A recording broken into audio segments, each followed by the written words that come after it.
Hey, how's everybody doing? This is JJ with Deluxe Vehicle Detailing and Paint Correction.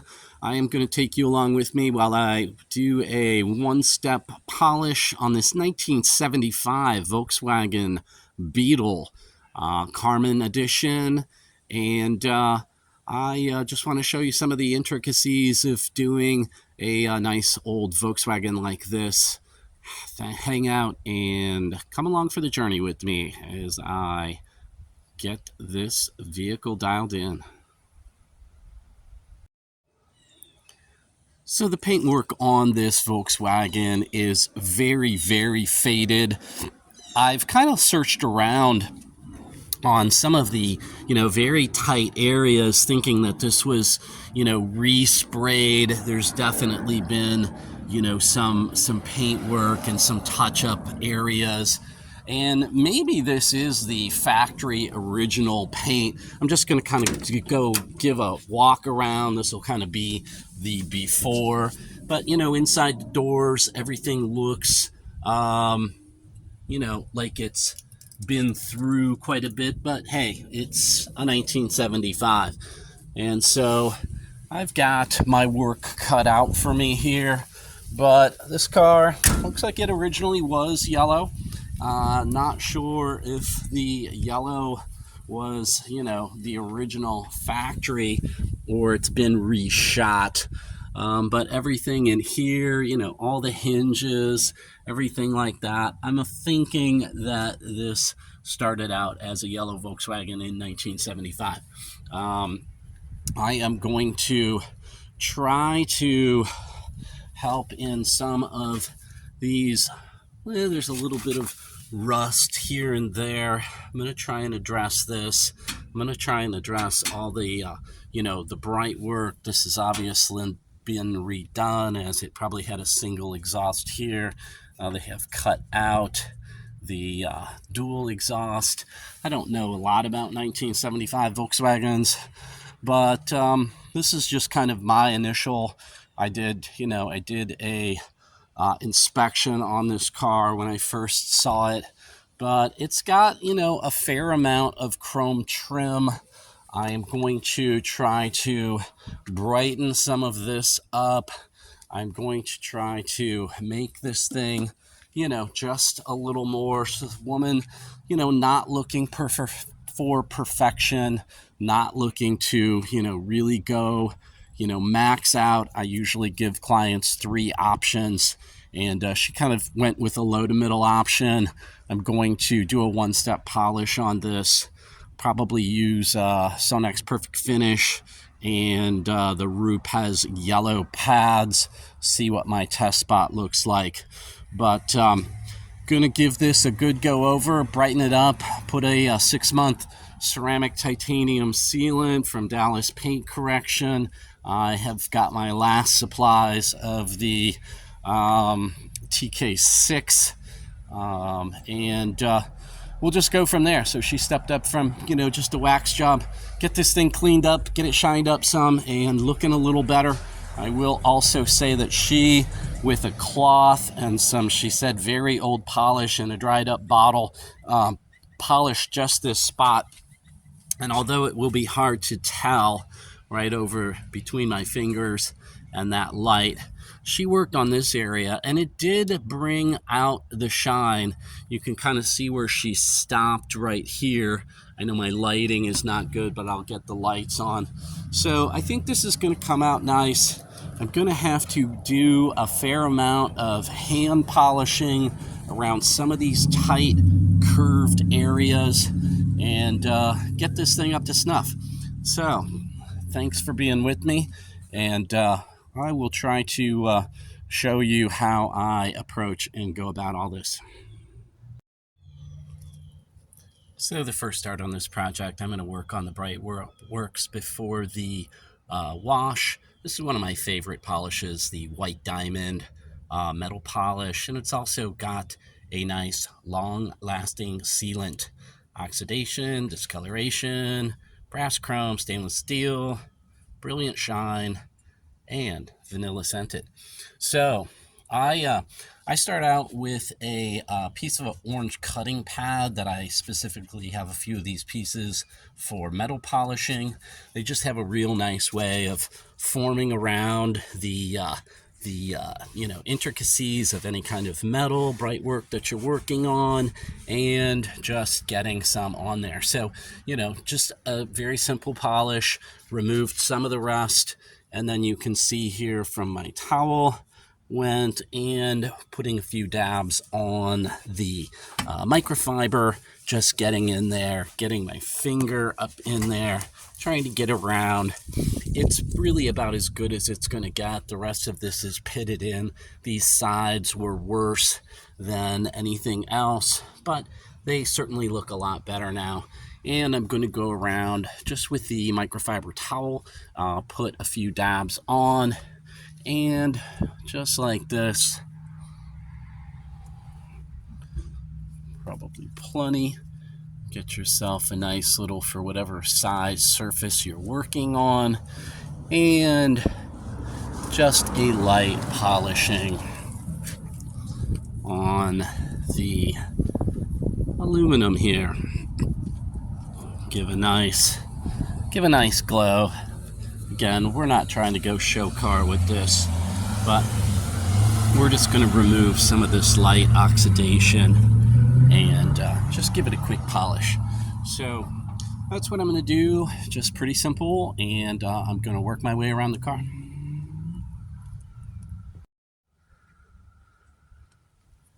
So I have gone around and hand polished with just a microfiber towel and my white diamond metal polish. And, it's great for plastics and glass and all kinds of things too. It's a very universal polish. Are these perfect? Is there perfection? No, there's still some, spotting and discoloration, but they definitely pop. I took it over all of these are little plastic strips. These aren't probably actually metal. They might be. Sometimes they're plastic coated chrome. But anyway, looks a lot better. Just thought I'd take you. I have a full detail on a Corvette in a parking garage, how I do my washing. And this is pure rinseless from Fenlam.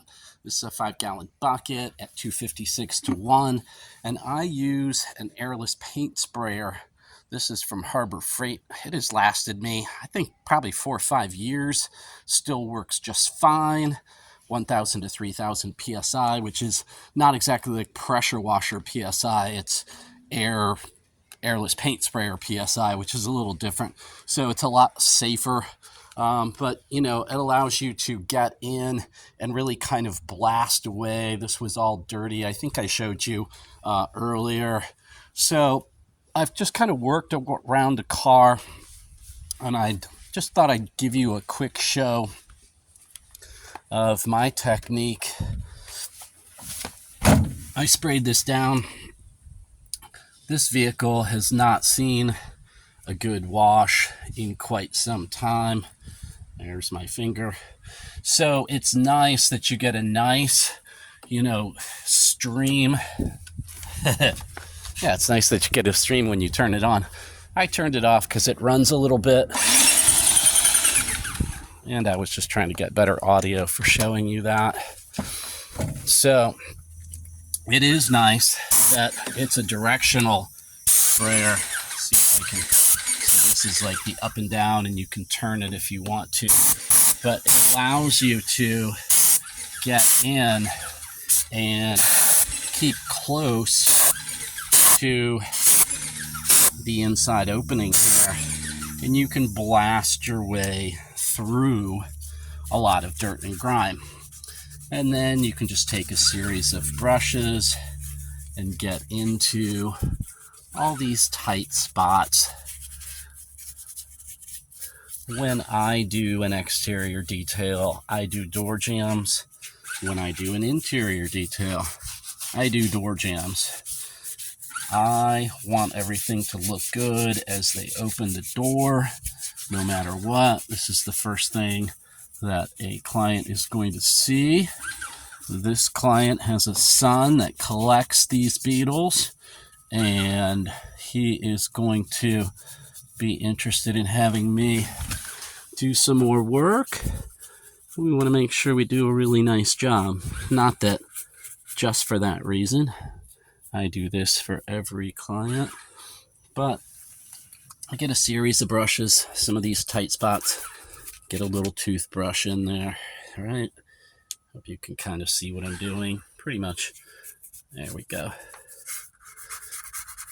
Some of these marks probably been here for a while, and somebody took some windshield sealant and kind of got it all over the place. This car has probably been through, some iterations of cleaning, but you can see some of that nasty black junk. I am not going to, try and remove everything, but everything that's dirty and loose, got all this crud down in here. I'll probably take a dental tool or something and pick all of that crud out of there.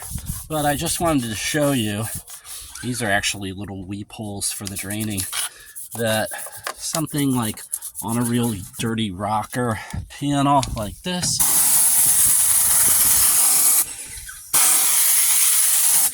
an airless paint sprayer allows you to have a fine touch and blast away all kinds of dirt and contaminants and blast out all those, really tight little spots and stuff like that. So just something I wanted to share with you. I'm going to continue on. Before polishing, it's always important to get the paint as absolutely virgin clean as possible. And so all polishing jobs get an application of Purple Prep.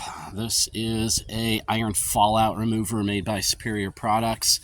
And when it detects iron, metal, fragmentation, things that stick on from, brake dust kicking up, exhaust fumes, things just kick up from the back, it turns purple, lets you know. Now, it's not real bad here, but I've got some of this purple colored staining that is going down. You want to leave this on a few minutes. I just kind of wipe it in. And this is my kind of check to see if it's going to be bad. This is going to be the worst place that it's going to be. Also right behind the brakes, things like that usually get, a fair amount of the iron contempt. This can be rail dust from when it was shipped. Probably not in 75, but anyway, things stick to it and you got to get it all off and these won't wash off. So anyway, I am just moving on. I will keep you with me as I go.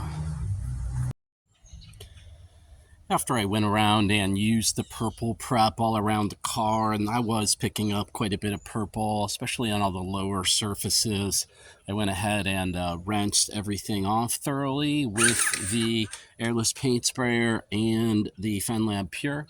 And now it's time to clay. You want to use an iron fallout remover before claying so that you're removing a lot of the contamination through chemical action, and then you can do have less scratching and everything on your mechanical decontamination, which is the clay, and that way it's just going to make your process better. So always use an iron fallout remover and then always use it before claying.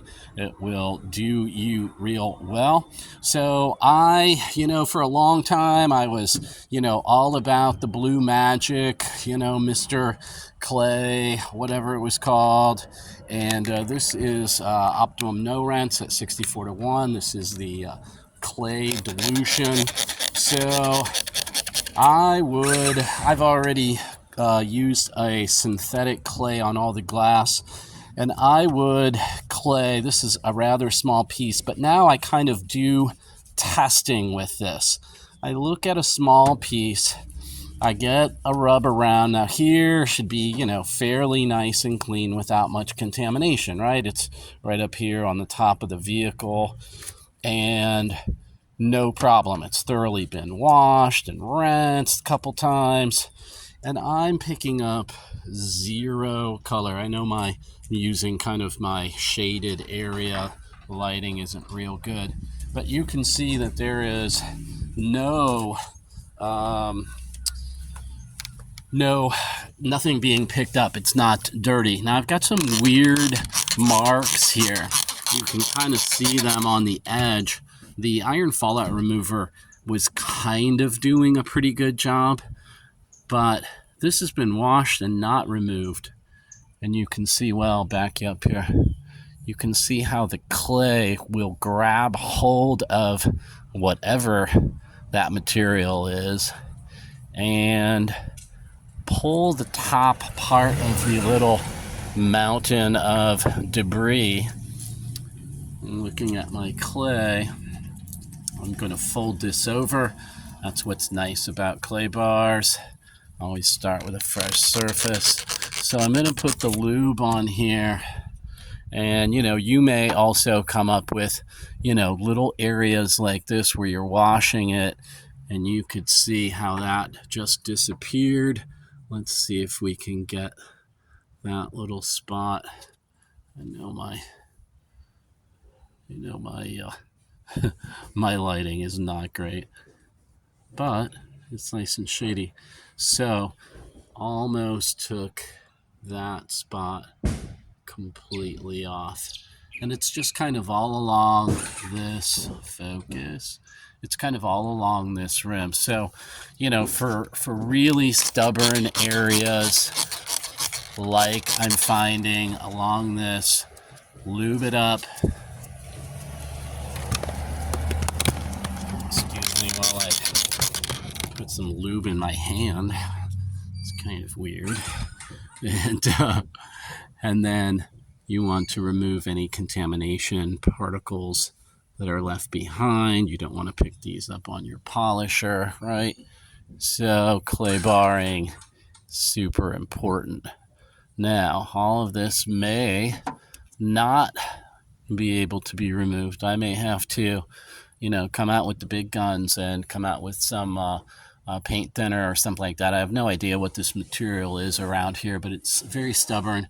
And since it's not really, removing quickly with the clay bar, I'm going to go to, a bigger step, try and get that cleaned up.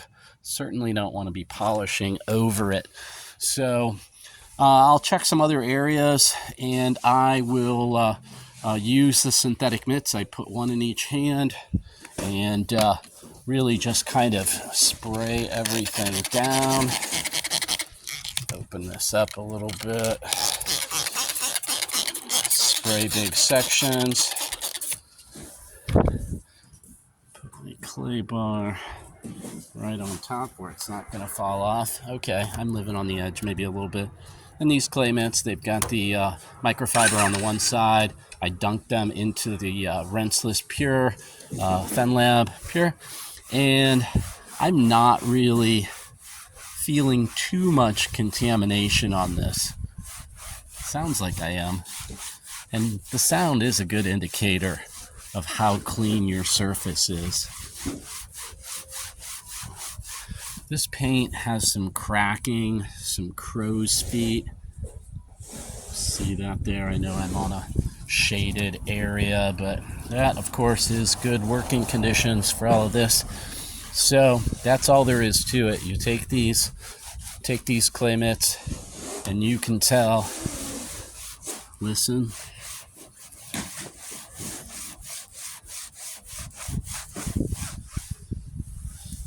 Still sounds pretty. Let's go on this side. So, listen for the difference here.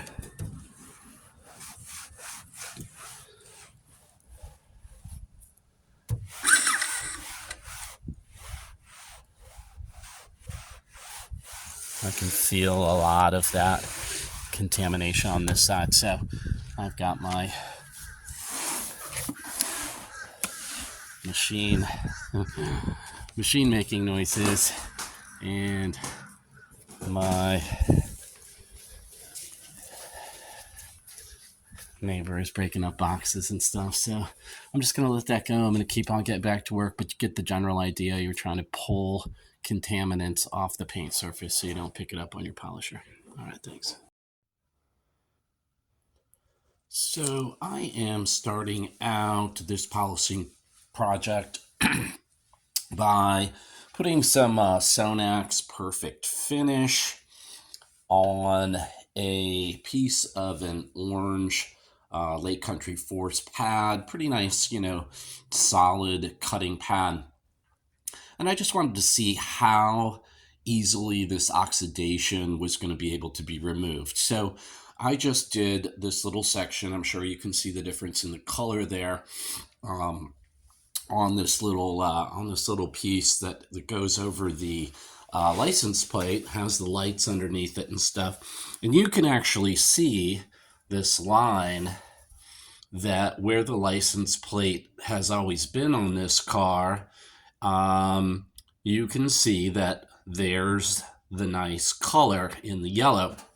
So what I did is I kind of went off the side here just by taking this piece of polishing pad, and we'll come up here, spreading it out some, and then just some nice quick back and forth movements both ways. I've got some cracking in the paint here. Pick that up in the light. So I've got to be careful. I can't just, rough shot over this. Probably try and go with the cracking a little bit more.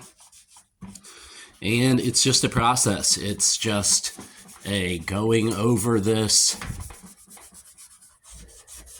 getting nice and tight to... It has a lot of little pieces of rubber trim in between all of the panels. So I'm going to have to be careful with that, but that's going to be pretty much my process. I'm just going to go around, do the tight areas by hand, and then pull out the polisher. But if you didn't have this, you could go to Harbor Freight. You could buy a couple cheap foam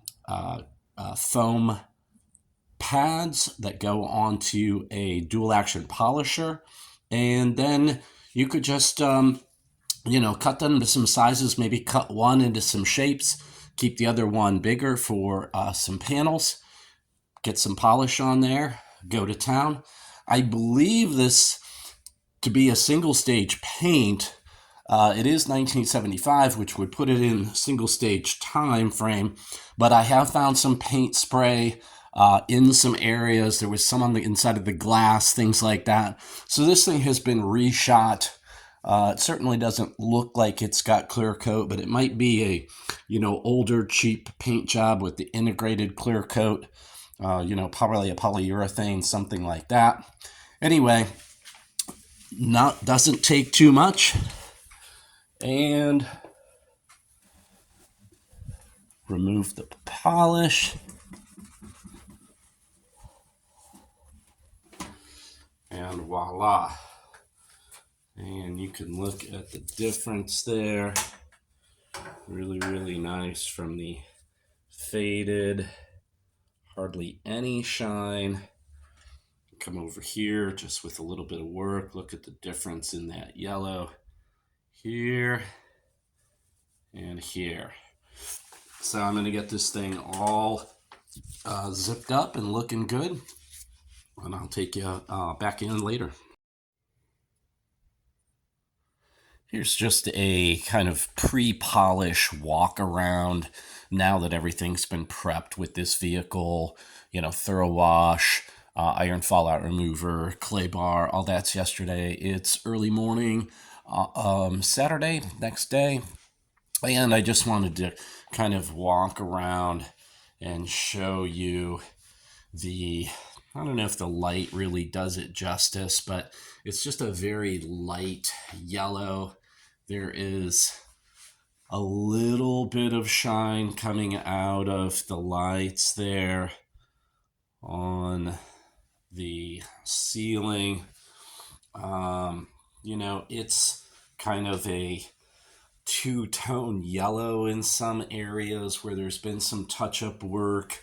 Um, and it's just very flat looking. I think that probably is a pretty good example with the lighting of just how just how oxidized this paint is.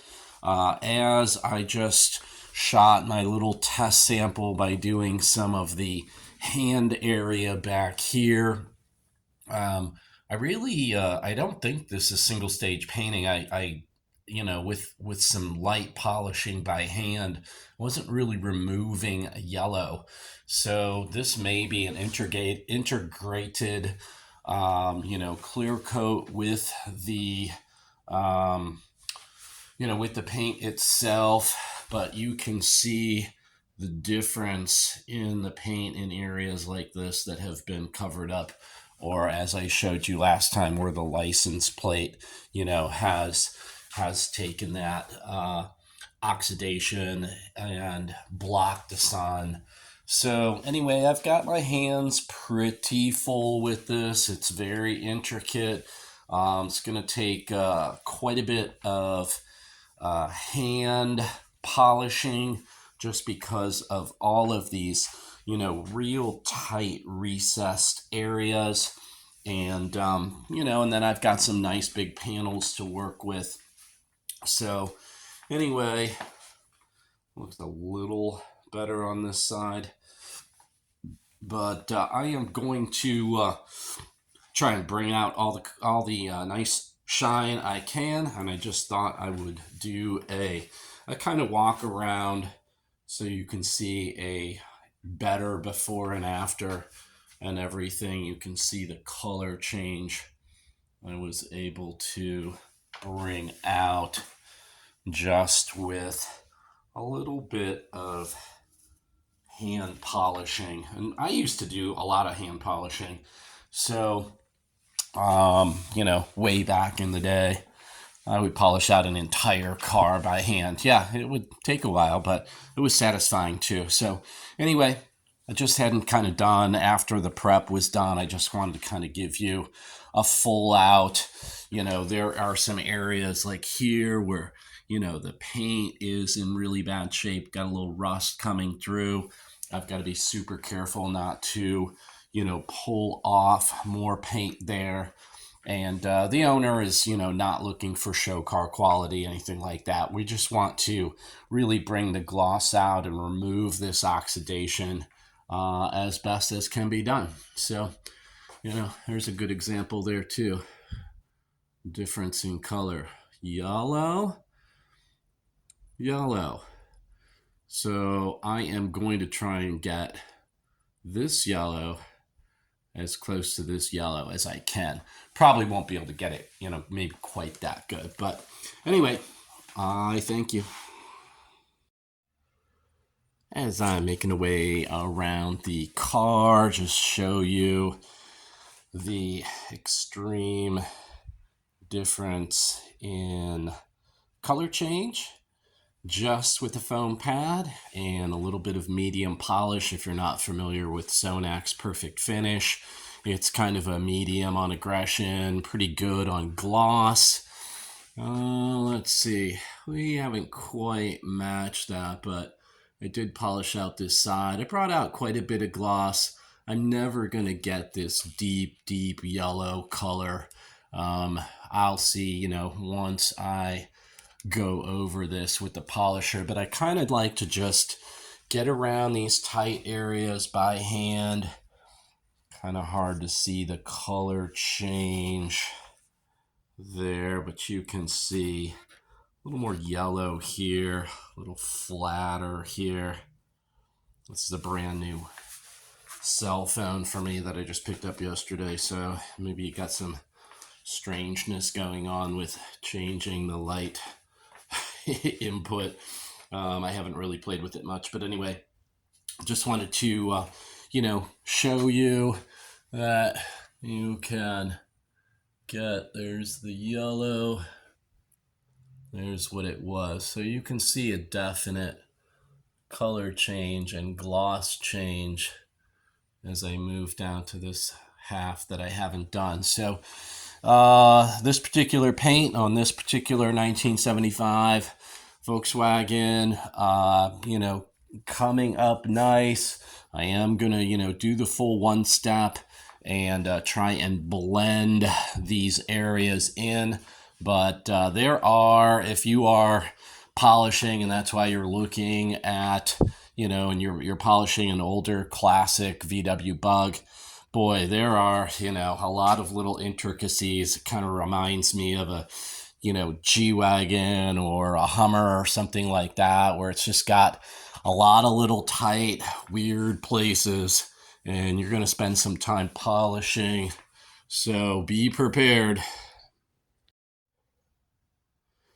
So as I'm starting my machine polishing process here, as you can plainly tell, there's the gloss, there's the shine, there's the non-gloss. So much brighter yellow. It really is a nice turnaround on that side, and the whole thing's going to look like that. I've tried to blend it pretty well.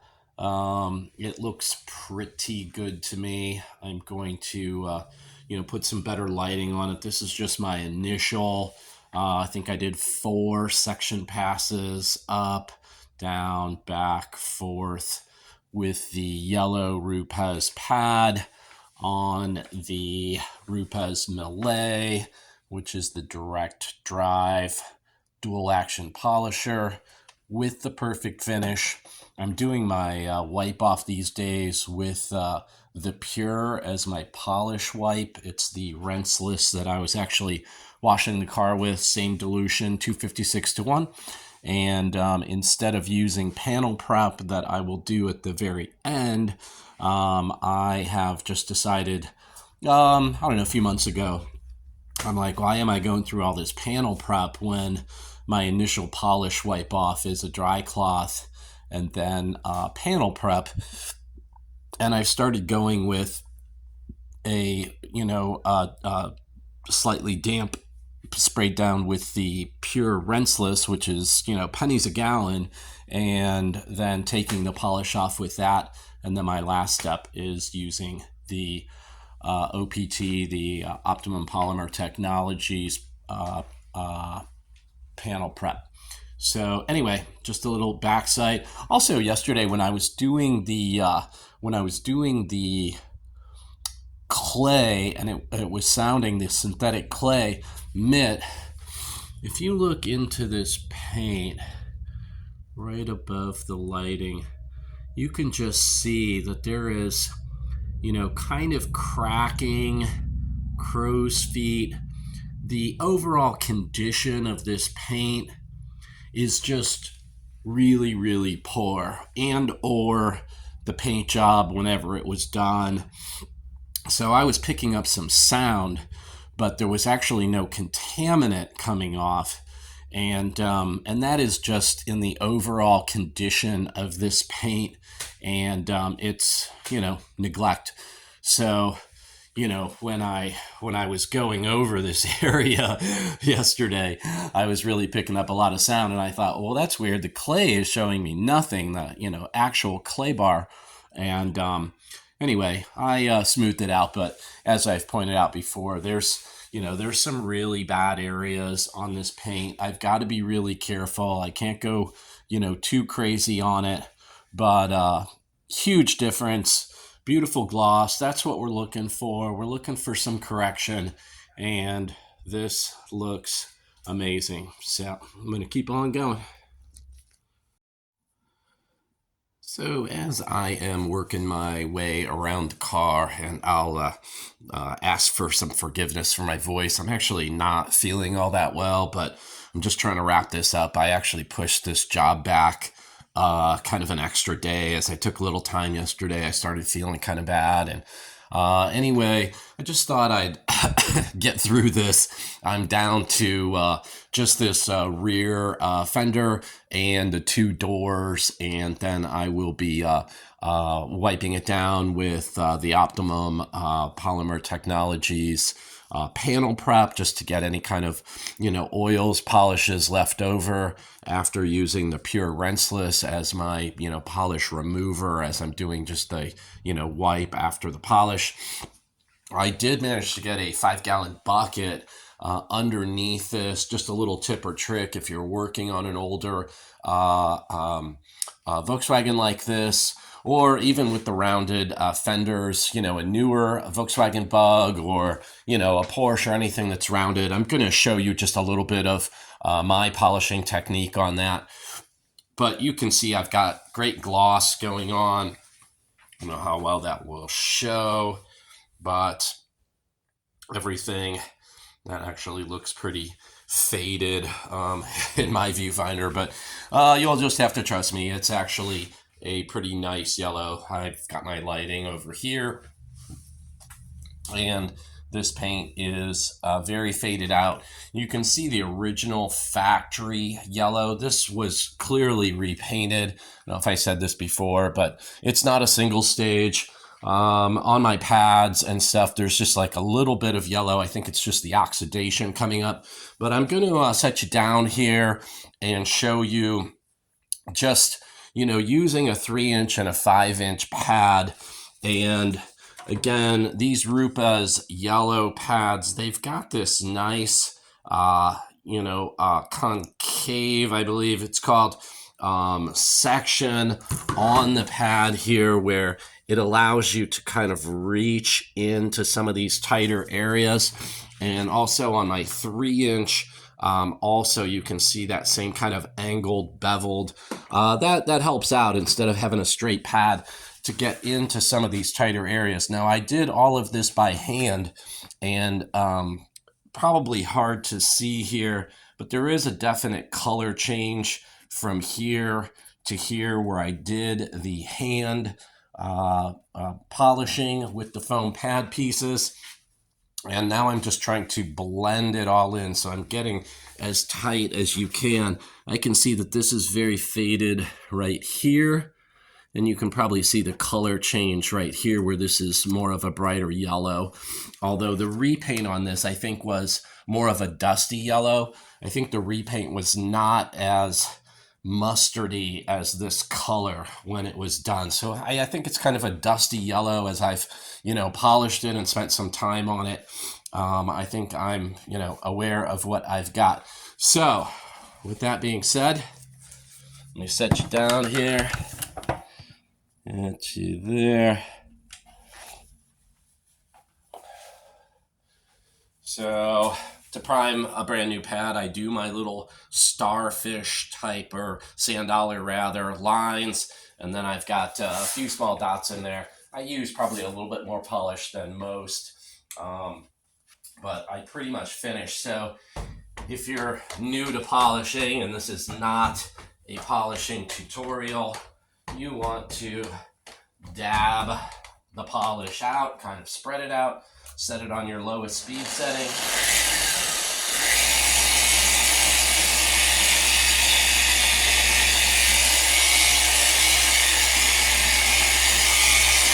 Spread it out.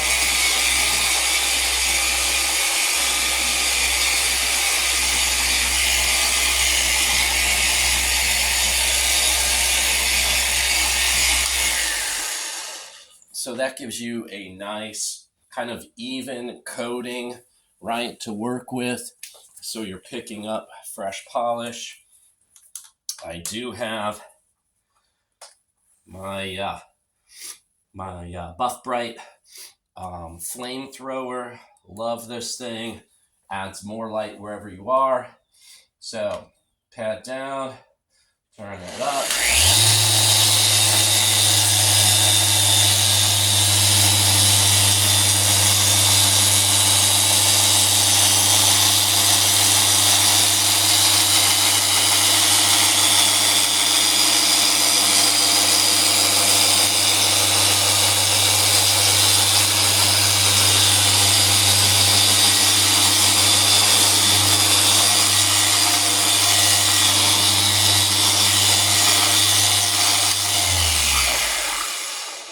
I'll just use this spot as an example. So you can get with this beveled edge, you can get real tight into these rubber seam, sealers, let's just call them. So that allows you good coverage there. And then on the curved spots,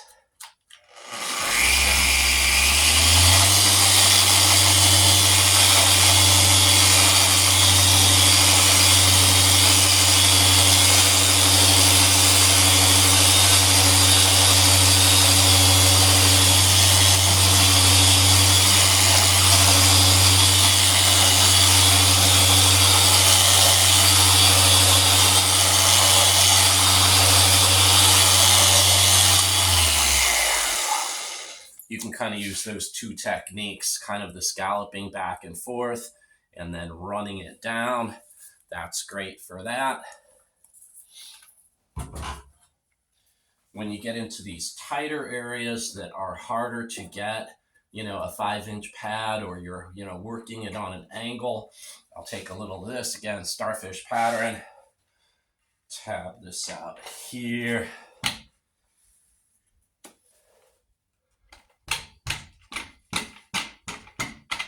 Some of these tighter areas,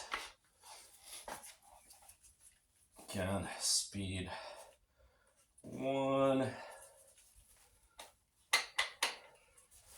Start out here, I don't want to sling anything.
You've got to kind of finesse dual action polishers. You'll notice that, I had some stall on this. This is my old trusty Chicago Electric from Harbor Freight. And I'll tell you what, it actually is a workhorse. Never let me down. Never had any problems. Been using it for years. So just a little example of, where and how to work on these, tight, kind of Beetle specific areas. And I thank you. I'll bring you back for the end here.